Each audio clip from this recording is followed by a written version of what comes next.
Alright, welcome back to Up Close with QP, and this time we have the Bell Ross BR03-92 MA-1, which is a lot of numbers and letters, so most people are going to remember this simply as the MA-1 or the orange and green one. It takes its design cues from the 1958 bomber jacket developed for the American military by Dobbs Industries in sage green and safety orange. Now, the basic facts: this is a 42mm square-cased watch in ceramic. It is limited to 999 pieces. It costs £2,990, and it is water resistant to 100 meters. Now, the salient details. Firstly, this ceramic case. It's a matte ceramic khaki color, as Bell & Ross is describing it. It's a greeny grey, thoroughly sort of mil-spec in its character. It is the first watch for which I've seen the ceramic listed as zirconium oxide and yttrium oxide. Chemistry nerds, take notes. That's marked specifically on the case back, just here in this tiny lettering. Now, this is the latest in the BR03 range. Now, there have been quite a few interesting ones in recent times. I've really liked the bicompass, the horograph and horolum watches.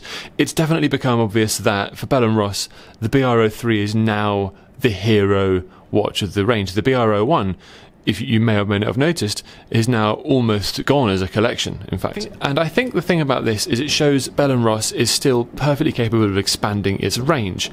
I am, in fact, a bit surprised that I haven't seen more colour from the brand a little bit sooner. Everyone else has been going crazy with colours. This is a nice way of doing it that stays faithful to Bell & Ross's military sort of ethos. In that sense, of course, you'll notice this with its 36912 dial construction owes a definite debt to Panerai, but in other respects, I mean, and that's the same for all Bell & Rosses of this family. In other respects, it is a thoroughly Bell & Ross watch. You sort of have that instant recognisability of the case shape. And by now, everyone knows Bell & Ross. We all know what they're up for, and you are either into the idea of a 42mm square case watch or you're not. Right? I don't think at this point many watch fans are still on the fence. But for those of you who haven't worn one or handled one, they wear bigger than they look. 42mm is the diameter, but being a square case, it's a big presence on the wrist. That said, I've had this for around a week now, and it has become progressively much more comfortable and more natural to put it on. The strap's super comfortable. You don't have big lugs, so you don't actually feel that it extends massively beyond its dimensions. So it's easy enough to wear. Now, this case, this ceramic case, for me, that has come into its own when you realise over the course of a week just how often you come close to scratching your watch. I know some people will like their watch to acquire signs of being lived in, but for me, if you're spending £3,000, I would take some comfort in knowing that it's going to stay smart for a reasonable length of time. You know, it's not indestructible, but I haven't owned a ceramic watch before, and having worn one for a bit, I do see the appeal on a practical level. On an aesthetic level, it has a different sort of set of parameters.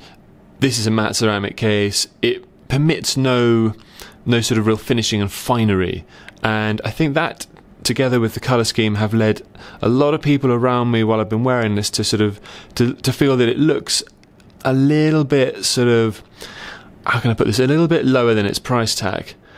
Right? I think there are elements of the watch that if you're not a watch person per se, you might look at it and sort of not understand that this is a £3,000 watch.